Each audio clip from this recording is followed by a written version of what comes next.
ప్రార్థన చేతును అన్ని వేళలా ఆత్మతో సత్యముతో ఆరాధించును. ఆరాధన చేతును అన్ని వేళలా ఆత్మతో సత్యముతో ఆరాధించును. ఈ ఆశకాల సమయంలో 21 రోజు సిద్ధపాటు గుడిలో మనందరం కూడా ఆత్మీయంగా బలపడతారు. ఆత్మీయంగా ఎదగడానికి, దేవుల్లో ఎదగడానికి రాశికాల సమయంలో అవ్వైనటువంటి దేవుడు మన మధ్యకి రావాలి. బలవంతుడైనటువంటి దేవుడు, మృత్యులు చేయడైనటువంటి దేవుడు, జీవమైనటువంటి దేవుడు, ఉన్నవాడు అనువాడైనటువంటి దేవుడు ఈ రాశికాల సమయంలో మన మధ్య ఉండాలి. అందరం కూడా భక్తితో విశ్వాసంతో మనందరం కూడా ఆరాధన చేద్దాం, దేవుడిని మహిమపరుద్దాం. బలవంతుడా, జయశీలుడా, మృత్యుంజయుడా, జీవనదాత. బలవంతుడా, జయశీలుడా, మృత్యుంజయుడా, జీవనదాత. వాడవాడానికి స్తోత్రము, సృష్టికర్తకి స్తోత్రము. వాడవాడానికి స్తోత్రము, సృష్టికర్తకి స్తోత్రము. స్తుతి చేయుట నాకు ఎంతో అవసరము, స్తుతి చేయుట నాకు ఎంతో అవసరము. స్తుతి స్తుతి స్తుతి స్తుతి ఆరాధన పదం హల్లెలూయా హల్లెలూయా ఆరాధన. స్తుతి స్తుతి స్తుతి స్తుతి ఆరాధన హల్లెలూయా హల్లెలూయా ఆరాధన. ఆరాధన ఆరాధన ఆరాధన ఆరాధన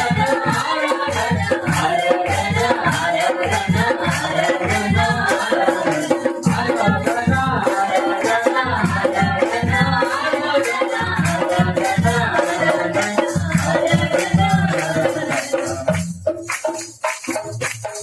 ఆరాధన తరవేసి దేవుని యొక్క విశ్వాసంలో బలపడడానికి నీతిశూరుడైనటువంటి దేవుడు, నిజమైనటువంటి దేవుడు, శక్తిమంతుడైనటువంటి దేవుడు ఈ రాజకాల సమయంలో మనందరినీ కూడా దేవుని యొక్క విశ్వాసం కనపడ వాక్యంతో బలపడడానికి, వాక్యంతో స్పందించడానికి మధ్య మన మధ్య ఈ యొక్క రాజకాల సమయంలో మన మధ్య ఉన్నారమ్మా. ఎవరు కూడా విశ్వాసం పొందగలకుండా మనందరూ కూడా తమను కొడుతూ దేవుని యొక్క నామాన్ని కాపాడుతూ అందరూ కూడా సూర్యుడా, నిజమైన దేవుడా, శక్తివంతుడా, సర్వశక్తివంతుడా. నీతి సూర్యుడా, నిజమైన దేవుడా, శక్తివంతుడా, సర్వశక్తివంతుడా. నీవు తప్ప ఎవరు నాకు లేరుయా, నీవు తప్ప వేరెవరు పూజింపరయా, నీవు తప్ప ఎవరు నాకు లేరుయా, నీవు తప్ప వేరెవరు పూజింపరయా. నిత్యము నీ నామమునే స్తుతించెదను, నిత్యము నీ నామమునే స్తుతించెదను. స్తుతి స్తుతి స్తుతి స్తుతి ఆరాధన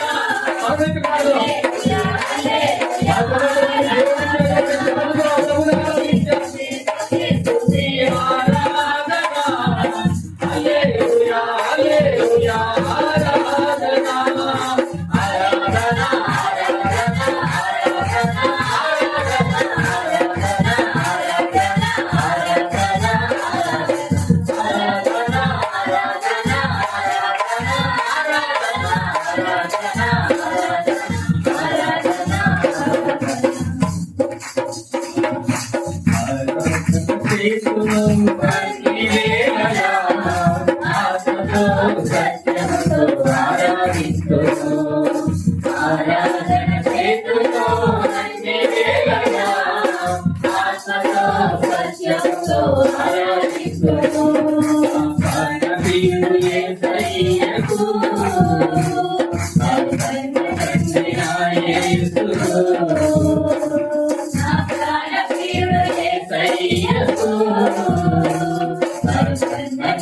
మంచి రాత్రికాల సమయంలో ఇప్పటి వరకు కూడా దేవుని స్తుతించాం, ఆరాధించాం, దేవుని మహిమపరిచాం. ఈ యొక్క రాత్రికాల సమయంలో ఆ ప్రభు అయినటువంటి దేవుణ్ణి మొరపెడదాం. స్తుతులకు పాత్రుడైనటువంటి దేవుణ్ణి ఈరోజు ప్రార్థన ద్వారా మనకున్నటువంటి కష్టాలను, మనకున్నటువంటి శ్రమలను, మనకున్నటువంటి ఇబ్బందులను, మనకున్నటువంటి అతి భారమైనటువంటి కష్టాలను ఈ రాత్రికాల సమయంలో ప్రభు సన్నిధిలో విడిచిపెడతాం. ప్రభు బలిపీఠం సన్నిధి విడిచిపెడతాం. ఈరోజు దేవుని బిడ్డలారా, ఏ దేనతిస్తూ ఈ దేవుని సన్నిధిలోకి మనం వచ్చి ఉన్నామో, ఇదిగో ఇటువంటి భారము చేత మనం దేవుని సన్నిధికి వచ్చి ఉన్నామో, ఈరోజు ప్రభు అంటున్నాడు, భారము చేత అలసి సలసి ఉన్న సమస్త జనులారా నా యొద్దకు రండి, నేను మీకు విశ్రాంతిని కలుగు చేస్తున్నాను. ఈ రాత్రికాల సమయంలో దేవుని బిడ్డలమైనటువంటి మనందరం కూడా ఆ ప్రభుని ప్రార్థించడం ఈరోజు ఆ ప్రభు ఎదుట మనము కన్నీటితో ప్రార్థన చేద్దాం. కన్నీటి ప్రార్థన అనుభవాలు మనం ప్రార్థన చేద్దాం. ఈ రోజు మనము ప్రార్థనలో ఎదగడానికి ప్రయత్నం చేద్దాం. ఎదురు ప్రార్థన చేయాలి. ఈ రోజు నువ్వు నోరు తెరిచి ప్రార్థన చేయాలి. ప్రభు సన్నిధిలో ఈ ఆరాధనలో పాల్గొన్నటువంటి నీవు, ఇదిగో దేవుని యొక్క అనుభవాన్ని పొందుకున్నటువంటి నీవు, ఇదిగో దేవుని యొక్క శక్తిని పొందుకున్నటువంటి నీవు, ఇదిగో నోరు తెరిచి ప్రభుని మనం ప్రార్థన చేయాలి. నోరు తెరిచి నువ్వు ప్రార్థన చేయకపోతే నీ కుటుంబంలో ఏ కష్టము లేదంటే, ఈ రోజు ప్రభు సన్నిధికి వచ్చినటువంటి నీవు నోరు తెరిచి ప్రార్థన చేయాలి. మనకున్నటువంటి కష్టాల గురించి ప్రార్థన చేయాలి. మనకున్నటువంటి శ్రమల